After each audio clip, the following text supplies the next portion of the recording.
Olá, amigos, amigas, todos que nos acompanham aqui no nosso podcast Mesa de Debates de Tudo Um Pouco.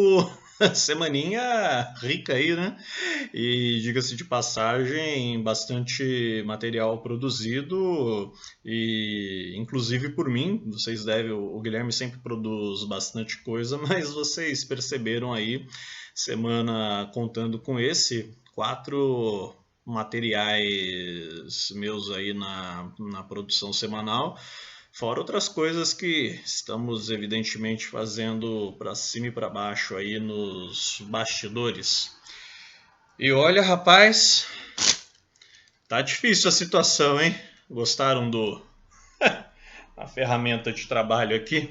O calor tá tanto que o lequezinho vermelho socialismo aqui tá se fazendo presente porque tá difícil. Apesar da chuva, do vento, estou observando uma leve garoa aqui, mas a situação não tá fácil para ninguém.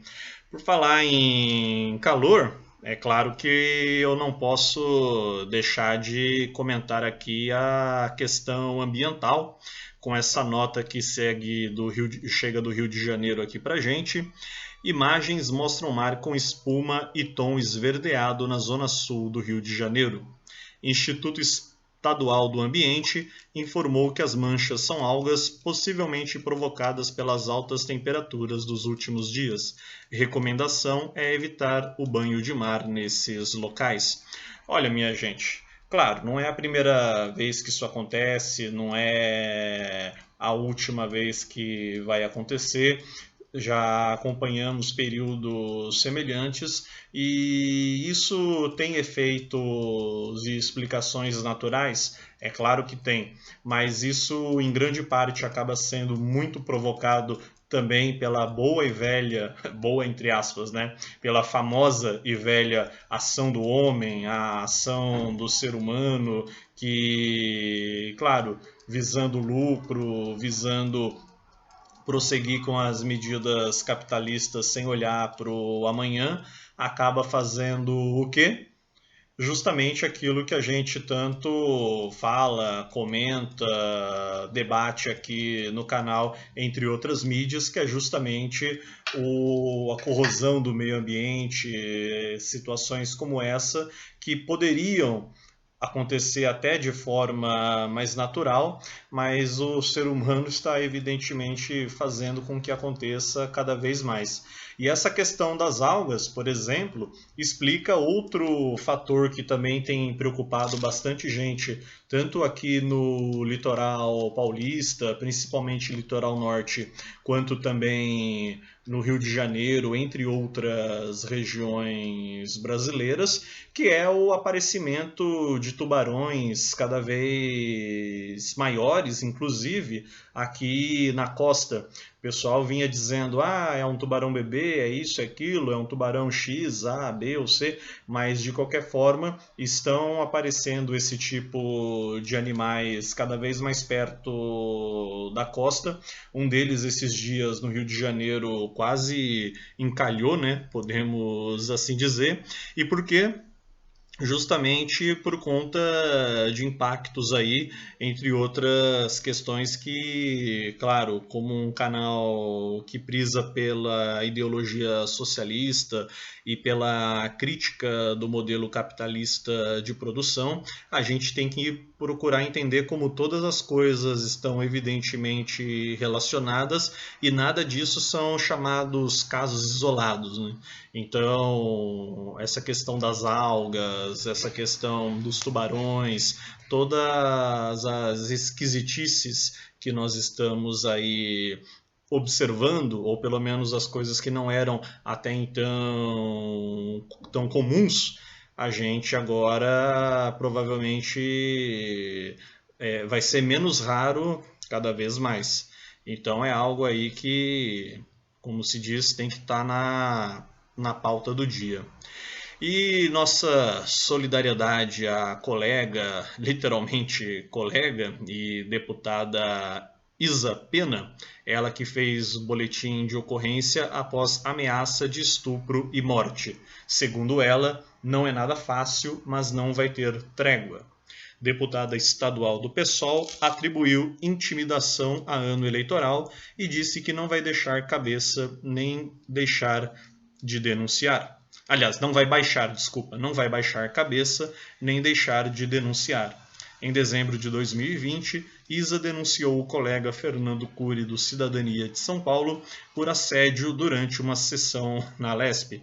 Esse Fernando Cury é aquele deputado estadual que, diante de câmeras que flagraram e muito bem flagraram, simplesmente se debruçou por trás da deputada e não bastasse isso, ainda lhe apalpou os seios.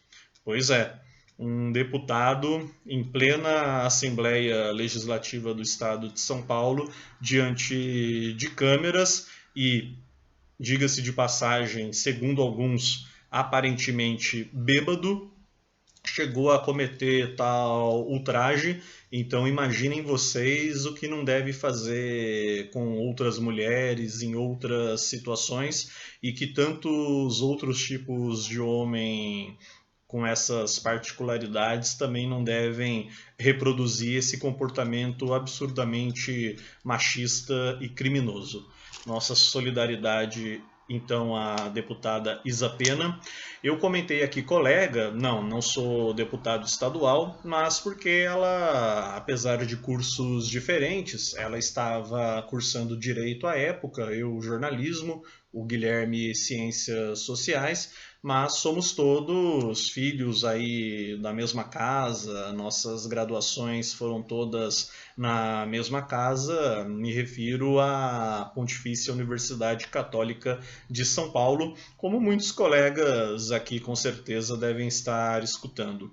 Falando em Pontifícia Universidade Católica de São Paulo, um abraço aí para o Alexandre Terini, historiador que também cursou aí na PUC e no dia de ontem me presenteou com esta bela entrevista falando sobre os 100 anos, um século aí da Semana de Arte Moderna Brasileira, a famosa Semana de 22 ou Semana de 1922. Ouçam aí no podcast, procurem aí no YouTube, assistam a entrevista, porque está muito bacana. E claro, sigam a gente, acompanhem, mandem aí para os pais, para os amigos, para a família e para aquele seu amigo liberal ou para aquele seu amigo bolsonarista também. Só para dar uma provocada, né? Por que não? E tocando aqui mais assuntos, tivemos nessa semana notícia trágica. Presidente do Sindicato dos Rodoviários assassinado em Campinas. O Newton Aparecido, presidente do sindicato, foi morto na frente de casa. A polícia trabalha com a hipótese de execução do sindicalista Newton Aparecido. Ele era presidente do Sindicato dos Rodoviários de Campinas, do interior de São Paulo, e foi morto quando saía de casa junto com a esposa. De acordo com sindicalistas, Newton recebia ameaças porque colocou um ponto final na roubalheira dentro do sindicato. O criminoso estava dentro de um carro vermelho à espera de Newton e assim que o sindicalista saiu da residência foi abordado. Claro que nós do canal nos solidarizamos aí com a família, com o sindicato e toda a luta da categoria e exigimos a devida investigação e que o criminoso seja preso. Em notícia atualizada, aliás, o criminoso e ao que muito provavelmente deve ser o caso, o mandante também, né? Geralmente quem manda, quem paga, não executa o serviço. Mas segundo nota mais recente, o DHPP ouve 4 e identifica a placa de carro usado em assassinato de presidente do Sindicato dos Rodoviários em Campinas. Crime aconteceu na manhã de terça-feira, quando Newton de Maria e a esposa saíam de casa. Sindicalista foi baleado na nuca e nenhum pertence foi roubado. Claro, execução. É a hipótese que a polícia trabalha, é a hipótese que a gente percebe aí que realmente aconteceu. E a questão é justamente saber, para além do que os colegas relataram, qual foi a motivação do crime e principalmente quem está por trás, o que está por trás de toda essa situação, qual era a tal roubalheira que havia no sindicato que foi aí devidamente denunciado e que supostamente o falecido atual presidente e a atual chapa vinham buscando acabar, tirar aí dentro do sindicato. Claro que um sindicato não se faz exclusivamente pelo seu presidente, e sim pela luta da sua categoria, mas evidentemente uma situação, uma cena como essa cria uma situação bastante desagradável, incômoda, uma sensação de periculosidade e, inclusive, de uma certa forma, prejudica a luta da categoria sindical, seja qual ela for. Mas, em todo caso, nossa solidariedade e cobrança às autoridades para que investiguem e, de fato, cheguem ao final dessa história. Passando aqui mais um pouco, Brasil deve seguir criando mais vagas em 2022, uhul! Mas com salários menores e sem carteira. Com estagnação da economia, número de profissionais que recebem de 0 a 1 salário mínimo avançou 18,11% do primeiro trimestre de 2020 ao terceiro semestre de 2021, segundo a LCA Consultores.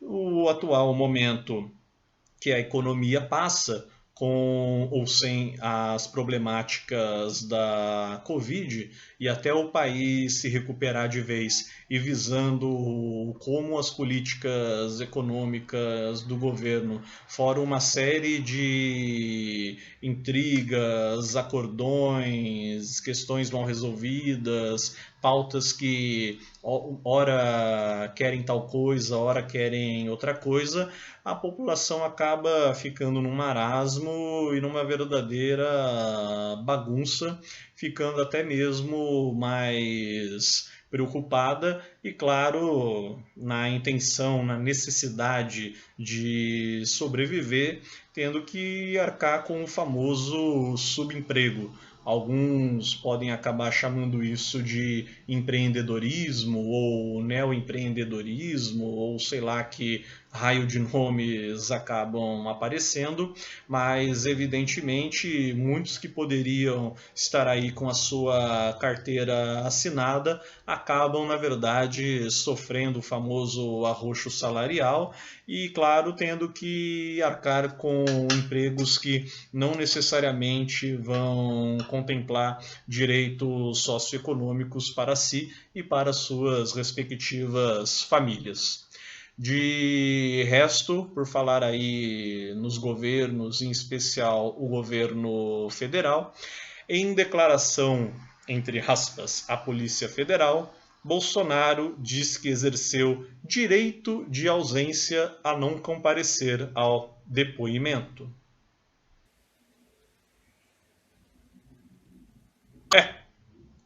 Pois é.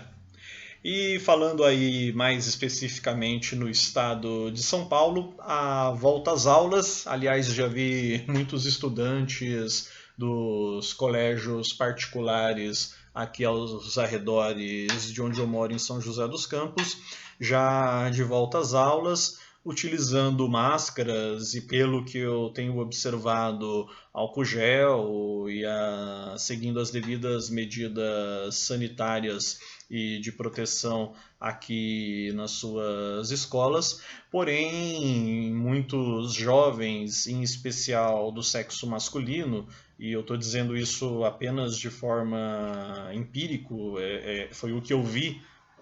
Não estou utilizando aqui de nenhum dado, de nenhuma estatística, mas o que eu acabei acompanhando, andando na rua durante essa semana, é que, em especial, os estudantes homens acabam fazendo pouco ou nenhum uso das máscaras.